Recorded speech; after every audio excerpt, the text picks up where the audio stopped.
Hello there. This is Russell Emery, aka EM Fresh, for Fresh to the Extreme, and welcome back. This is the Oh, second okay. part of Wolf Creek, We just came from that way, uh, didn't we? of us We riding just in came. Wolf Creek Yeah, we trails came this in way already. Fayette, North You Carolina. probably want to come. And in the We front go. Oh, there, we do you'll it backwards. see Larry Okay. Fresh, and on the right there in the blue, a second ago, you'll see see Roger Fresh. And we already rode Corona Trail, the complete Corona Trail, um, and that was about I say about 9 miles or so, 8 9 miles, about a little less than 1,000 feet of elevation. And I thought we were finished, but I Not think for the Roger wants Brant. to ride some more. I think he want to get 11, 12 miles in total. And so I'm already tired here. I really, to be honest, I love the trails, but I'm ready to get back on the road because we have another 3 hours to go to get to Johnson City, Tennessee, to ride those trails before it gets too dark. And I am the one driving, so yeah, I was afraid I was gonna get tired. Okay, actually, I am tired. My legs are tired, but my brain seems to be pretty fresh. Okay, and so if you had watched my previous video, uh, the on this trail where we Oh, I guess rode I went the wrong the way, Corona huh? Trail, you'll note that I had stayed up all night long fixing or rebuilding the high tower because my new Trek Slash uh, pistons start leaking oil, and I didn't have the tools to fix them. Uh, to fix the pistons and to put more oil in them, so I didn't have any parts. So it's like it rendered the bike almost completely useless, unless I rode on just on the back, use the back brake. But I didn't want to chance that, so I just put the high tower back together. That's why I'm riding it. I know some of y'all, but you never rode that in a long time. Uh, but anyways, here we are. And if you're just joining us, uh, we hail from Morgantown, West Virginia, and we are on our yearly, or my first trip to DuPont riding with these guys. So we're going to ride, of course, this one, Wolf Creek, and then stop at Tannery Knob. I believe that's what it's called in Johnson City, Tennessee, before it gets too dark today. And tomorrow we're going to ride the DuPont Trails in Brevard, North Carolina. We'll do that all day and ride some new trails. So last time I rode there, it was actually this year in DuPont, and the only trail I rode is Ridgeline. I just did I think it's 8 miles or something like that. You just go up the side. You'll see it. No need to explain. You'll watch it and see. And then a really fast flow trail to the bottom. But this time, I'm riding with these guys, so it's going to be like a 21-mile ride, and we'll do some new trails I've never done before. Visit like a waterfall, then do the Big Rock Trail as well, which was very, very challenging, but very, very fun coming down. So I am glad I did that. And then on the last day, uh, coming back, we're going to do it's called the Pinnacle Mountain Trail, Tower Trail in, I think, Irwin, Tennessee. It's right out, just outside Johnson City, Tennessee. And it is uh, probably the highest elevation I've ever climbed nonstop in a short distance. So the that trail is about 4.5 miles long, and then we almost do. I think it's 18 feet of elevation or something like that. It's crazy. 380, I think 320 or 30 feet per mile, and so there's a few rest spots, but I never did anything like that before. Didn't think I'd make it, to be I honest. fell back. Didn't think I'd make it actually this far. I thought I had to pull the e-bike out by now. Because I normally don't ride long distance. The most I really ever go is like 11, 12 miles on, say, on the Slash or the High Tower. And then the rest of the time, I use my e-bike. So I use my Specialized S-Works Levo to ride long, super long distances. So I don't run out of steam. And primarily I do that just to explore new areas. If I'm by myself, I use the e-bike to explore new areas, and most of the time you'll make wrong turns, and then you'll get tired, then you don't know where you're going, and then you'll find that you are 8 miles from civilization and you're super tired. And so that's my main purpose of riding the Levo, especially by myself. And so this video here is like a shorter trail. The Marauder Trail is actually a pretty fun trail.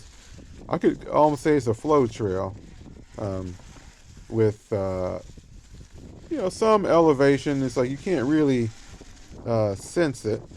And then this is when I started to actually realize how Larry is riding. You see how he just takes off just so fast, like from a standstill. Like it's like he has a e-bike when you're riding with him. You'll be like right next to him, and he's just gone, And you think you're riding the same speed as him, but he'll just take off.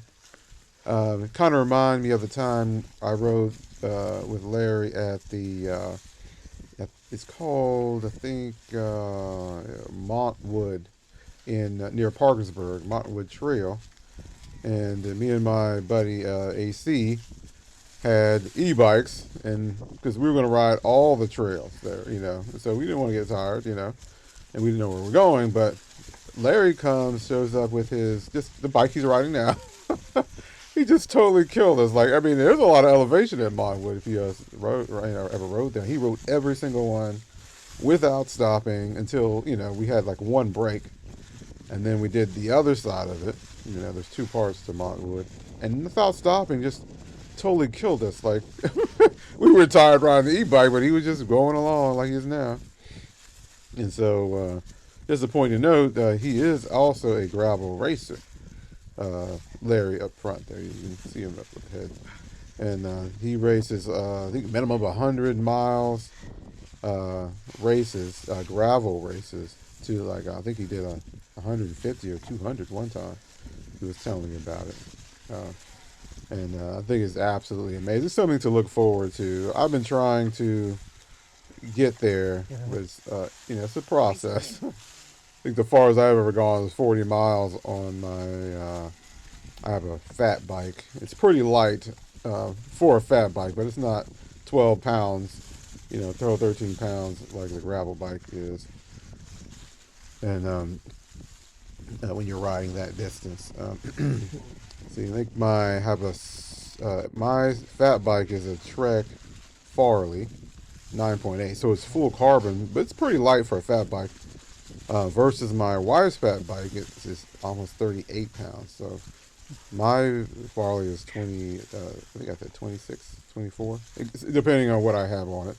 I think it's 25 pounds. And so it can ride pretty good, but you can't go 20 miles per hour consistently like a gravel bike because it's just too heavy. I can get up to those speeds for a little bit.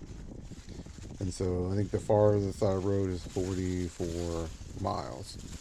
And I've been trying to build myself up so I can ride with him, but it's a struggle.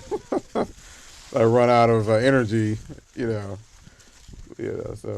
but I think it's just time, I guess. They said you should just come within a race, and then you'll just get the stamina by just racing. But I think I wouldn't finish the race. And I'll be embarrassed, I'll have the video recording, and then I can't finish. And then y'all see the real me. But anyways, yeah. So I can't wait to eat after this. Actually, I don't think we even stopped to eat. Actually, after this. We just go on through, and luckily, I had. I'm gonna put the link in the description. If you're riding long distances and you want to ride long and keep your mind fresh, I have these. My wife found a supplement on Amazon. Through asking certain people. We might even do a video on it. It's a mushroom supplement, not the psychedelic mushroom supplement. If you heard of lion's mane, then that's similar to that, but without. Uh, it just lasts longer. But lion's mane, it doesn't have. It's not bad either. It actually works pretty good. But this one is more gentle on the, overall. It's not like you're on Adderall or something, or not Adderall, we call it. Yeah, Adderall, I think that's what it's called. It's like you're normal, just if you feel normal, but you just don't get tired in your brain. For this day, I rode all the way through. And the last 30 miles is the only time my brain got tired of driving. It's kind of weird, even though, if I were back at home and I rode Creekwood Rock, I'd be tired and barely get back home, take a shower or whatever, And so I'll put that in the description. Actually, that helped out a lot. I thought I was going to be, on the e-bike tired. And some of these places, e-bike is not, it's not like you'll gain anything. Yeah, you'll be able to ride. Here, it's like it's e-bike friendly. If you watch that last video here, you'll see, a group of guys there that were riding e-bikes or e-bike club. And this would be perfect for it. But if you're on a place where you have to push a lot, we have a place called Quebec Run, you're better off just taking your hardtail or just your regular bike, the lightest bike you can, because you'll be pushing up the hill, and the e-bike will actually stop you from. Even worse, you'll be held back because e-bikes are heavier. Like my S-Works, the new one is 50 pounds. Okay, so imagine pushing that thing for at least 2 miles per trip when you get to a section where it's too steep to ride up. And so and I have another bike. The first one I still have it. It's the first Levo 2018 Turbo Levo Comp FSR. It is almost 65. I think it's 67 pounds. That's how heavy it is. That's how heavy that bike is, and you don't want to push that thing. It's heavy, and so that's the difference between weight between years. You got 2018 to 2022. How many years is that? 4 years. So I guess it dropped in weight by about 17 pounds, I guess, if you could say that. Anyway, getting quite tired. My legs they're not cramping or anything. It's just I'm trying to follow the techniques of riding on those harder gears, and it's actually working. My legs are acclimating to it. It's not, I think they're already strong. I just never used them in this way, like for mountain biking. It's kind of like you're just walking through the woods, like hiking. So you don't have gears when you're hiking, right? So you will find you just walk stronger. You'll stiffen your muscles, and so that's basically the idea when you're riding up mountains. You want to not spin out so much, or have it in a too low of gear. Otherwise, you get tired faster on like rocky climbs. Now, if you were climbing, say, like on the way back, the Pinnacle Mountain, it had some pretty flat spots, but it's hard. If that was smooth all the way, if that was like a paved road and there was no bumps or roots or anything to knock you off camber, then yes, you can put it in the higher gear. If you were, and I forgot to add, if you were, I'm getting confused what I'm saying. If you were, say, you had a 3 mile climb, yeah, you're not going to muscle up that hill on a flat pavement. You're not going to muscle up that. You're going to get tired. So you would drop it in those low gears, and then you just, come up, rest, But if you're, if it's less than a mile, I found that I could do this for a mile. Like on some of the hardest gears, I can climb really steep sections for a mile, especially like in that, I think that 28T gear ratio. It's like right in the middle. And it seemed like for every pedal stroke on the lowest gear, like the 52T, or for every, for example, you spin faster, so I think there's a ratio, there's a formula for it. If you're trying to figure out how many repetitions your legs move, so you take the chainring size, which on my chainring is 30T, okay, or 30 teeth, okay, and then you divide it by the gear you're in the back on the cassette. So if you're in the 52nd gear, you divide that by 30, or 30 divided by 52, okay, in the back, then you get like 0.59. So for every repetition, the tire's only going to spin halfway. Like it's not even going to do a full rotation, just half the rotation. So therefore, your legs are spinning faster. But say if you put it on the 28T or even the 32T, okay, you divide the front chainring 30 divided by whatever the 32T on the back, okay, then you like 1 for 1, so you're going to get 1 revolution on the back wheel, okay, for every leg rotation on the front or on the pedal when you're pedaling. Anyway, I think you got the idea. All right, I need to write that down so you can understand what I'm saying. But I think you get the picture. So, and you can feel it. I mean, it's not like a rocket science.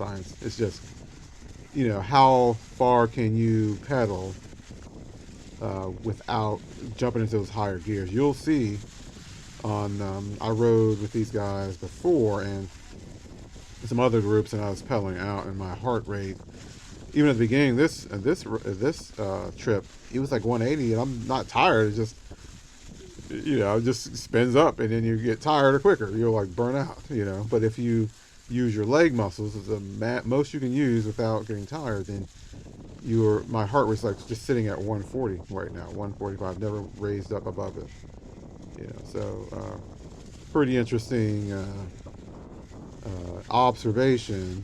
So you can say that you're using cardio and your, I guess, anaerobic. It's kind of like you're lifting weights, because you don't need really much oxygen when you're lifting weights, or any at all. You can close your mouth, you can still and not breathe while you're pumping iron. If you're doing leg press or bench press, even doing a push-up, for example, you can still do it. That's anaerobic. It doesn't require oxygen. I think that's what that means in scientific medical terms, anaerobic. No oxygen needed, and to do the movement. But when you're riding along here, no losing any muscle, you need, you're running, you need cardio.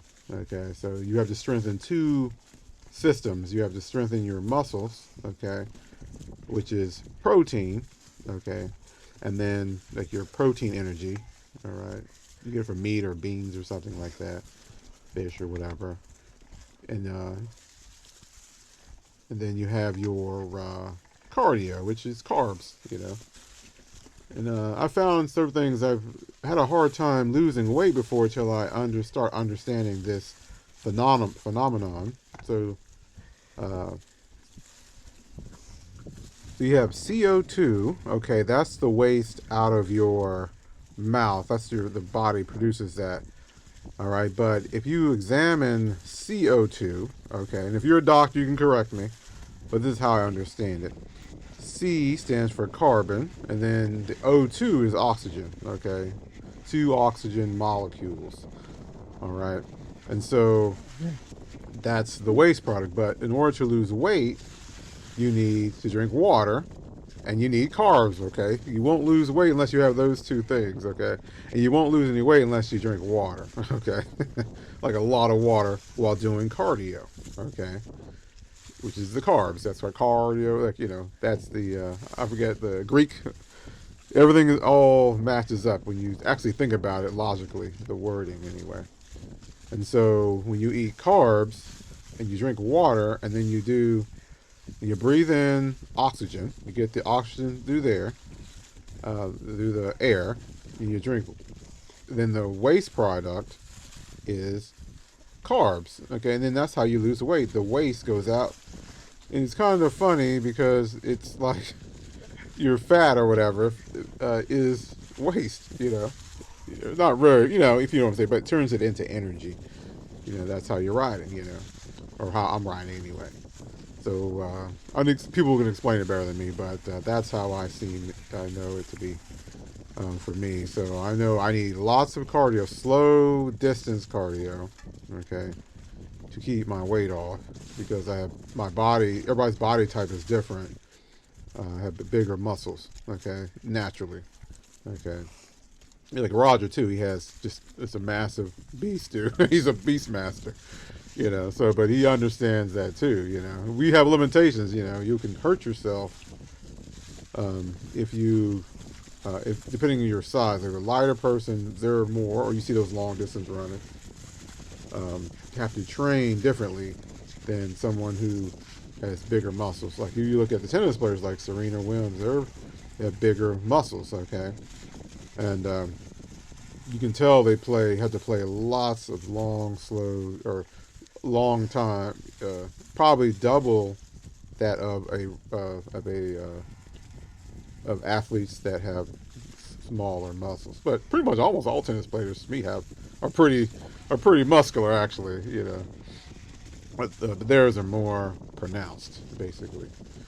And so I like watching that stuff. I like watching tennis because you would think, these guys and gals are just massive, but they can move so quickly, so fast for long periods of time. They're moving around really fast, 2-hour tennis matches, moving that quick, But anyways, almost coming to a close. Didn't mean to go off on the tangent. I'm supposed to be talking about the trail. All right, as you can see, I'm getting tired. You can see the GoPro going lower and lower, and you can't see in front because I'm hunched over from dehydration and getting tired. Okay, so sorry about that, but you can still see Larry in the front there. And he's not tired at all, actually. Probably should have had him drive the whole way.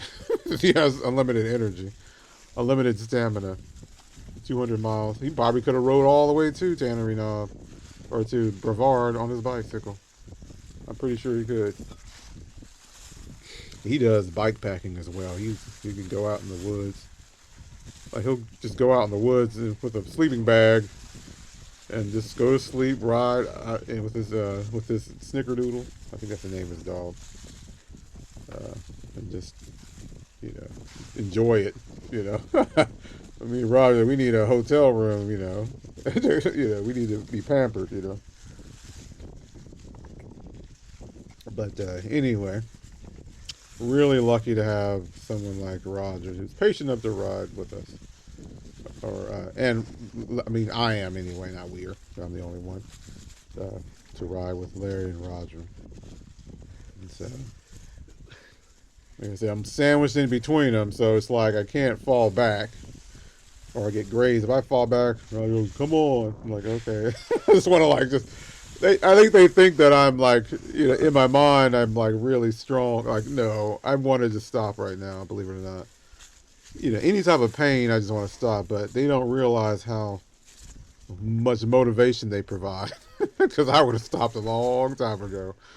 Larry, Roger behind me, And if he's not, he still is. I just feel like he's behind me, It's like someone's pushing you to go get better, So, they're riding good. Like, if you weren't behind me, I'd be stopping like 100 times. Drinking some water, some snacks. Okay, well, that's it. Stay tuned for the next Tannery Knob in Tennessee. If I haven't thanked you for before, thanks for watching and thank you for subscribing.